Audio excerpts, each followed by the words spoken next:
Thank you so much, Heather, and thank you everyone from the Virgo Group for having us here again. How wonderful is that to get asked for a second time? So my talk today is entitled Confessions of a Dog Food Salesman. And you may ask, why do I need to confess? Is there a priest here? I am going to confess that I'm a hardcore 20-year plus member of the fraternity of dog food salesmen, pounding the pavement, knocking on doors. And I started my career in 1991 and sold natural pet food the first time natural pet food became even an entity in the world. And over these years, I've sold over 100 million pounds of high quality natural pet foods. But I also have to confess that the industry that I love so much has used misconception and omission at times to market and further our industry. And I want to go over some of those things so that we can help everyone who owns or shares their life with an animal to do a better job nutritionally and not be hoodwinked by the obvious marketing ploys out there. So the first thing I want to discuss is dry food. Dry food has been purported to be the be-all and end-all in a complete diet for any animal. Well, I want you to think about in nature how food works. Food doesn't just appear as a little chunk of something that has all protein, fat, and carbohydrates all mixed into one, bound together. It comes in separate components with moisture.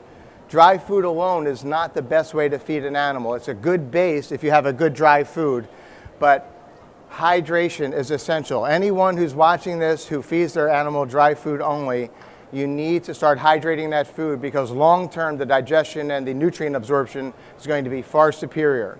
It's also, think about it, if you had to eat dry food only all of your life, how happy would you be? So happiness factor and nutritional factor, we should moisten our dry food. And there's some cool ways to do that we can tell you about after our presentation. The other thing that I want to talk about a little bit is canned food for dogs. Now, canned food for dogs is a great way to get hydration, right? I just told you I don't like dry food. The only problem is that when you're buying canned food from me, I'll estimate that I've sold about 500,000 gallons of water for a very good amount of money over my career as a dog food salesman. You can do the water yourself at home. You can grate fresh fruits, fresh vegetables, mix them with your dry food, and hydrate it yourself. So buying canned food is great, but it's not the most efficient way for you to spend your money to feed a high quality diet to your pet. Don't buy the water from me, use your own water. The other thing that I have to really decry a little bit is the fact that because we're so determined to fill as much space as we can in stores, we've got foods for puppies, mid-puppy, late puppy, early adult, mid-adult, active adult, senior, active senior, white dogs, black and white dogs, sporting dogs, athletic dogs, not so athletic dogs. It's all a bunch of hooey.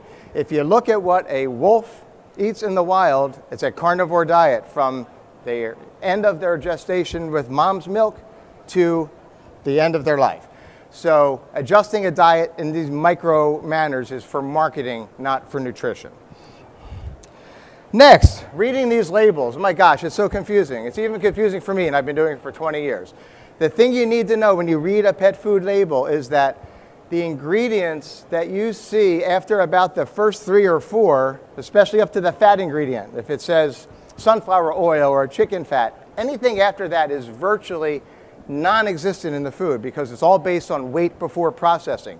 So if you see a lovely diet and 10 ingredients down, it's got alfalfa sprouts and cottage cheese and apples and carrots and tomatoes, oh my.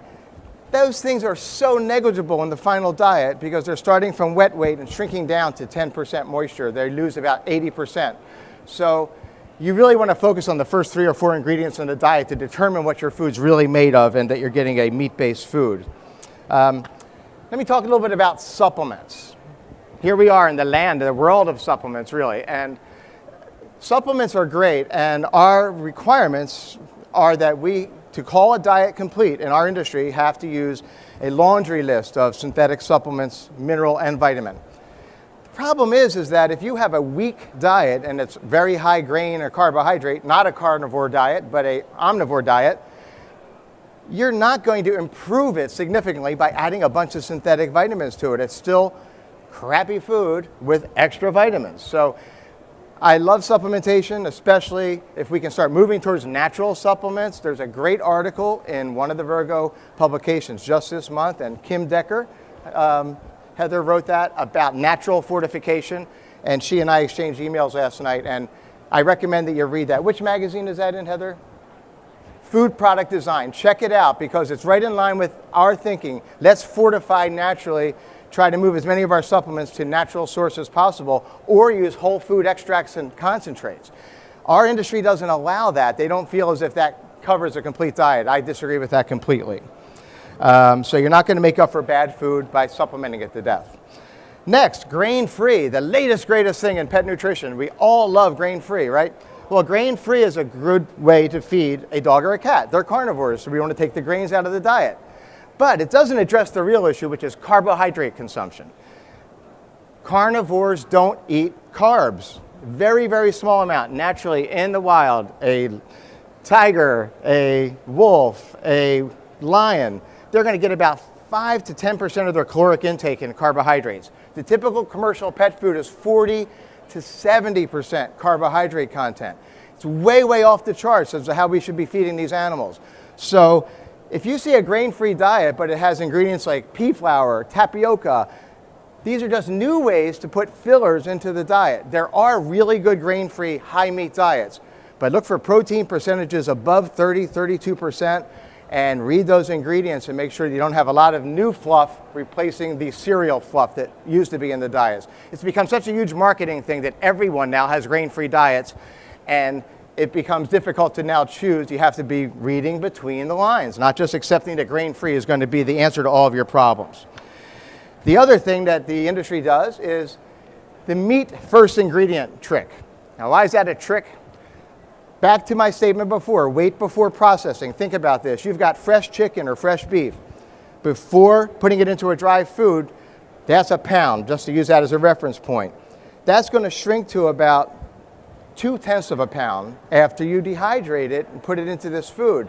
What companies do is they list it first and then they put their cereals under that ingredient. What you need to look for is a dried source of meat protein, or else you don't have a dry food that's meat-based. You have a dry food that's pretending to be meat-based. What you need to look for is ingredients like chicken meal, which is basically concentrated chicken protein, dehydrated meat sources, which are in some of the really good diets that are coming out today. They're very more expensive because you're taking fresh meat and dehydrating it. But that's how you get dry, dense meat protein in a dry food. So again, it's about reading labels, and the more you get used to reading them, you can start to pick up on these cues. So what I would say is that do grain-free if you're doing dry food, but try to make sure you have a meat-based, grain-free, low-carbohydrate diet, a true carnivore diet, not just a fancy-looking package with a food that feeds the same as the stuff of the past.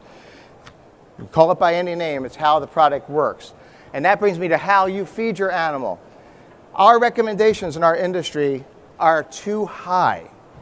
We put on our labels, again, based on regulatory structure, caloric intake per animal's weight, calories per kg, but it doesn't take into account the different qualities of food and the different absorptions that you will get in different foods. What I recommend is that when you look at a feeding chart on a bag of pet food or a can or a frozen loaf, that you go to the lowest feeding recommendation first. Watch your dog or cat, make sure they have a good activity level and energy, good coat health, and only increase if they don't seem to be maintaining weight. Obesity is the biggest nutritional problem that we have with our companion animals because we're so abundant in this country with our resources. Natural chemistry. Glycerin is a wonderful thing, perhaps, for exterior use, but it shouldn't be a food ingredient, and a lot of treats use it. I'm not really on board with that. Finally, the attitude that since we can't be perfect, why don't we just do it the way it's always been done? I face this as I've built my own company. People don't want to do things differently because they say, we've always been able to make a dry dog food for 10 cents a pound. We've always been able to make a treat for 10 cents a pound. Why do you want to spend $2? The answer is because quality is worth it. So don't accept mediocrity. seek excellence in your food for your animal as you do for yourself. And thank you guys so much for having me. Excellent. Thank you so much, Thanks, Heather. Anthony.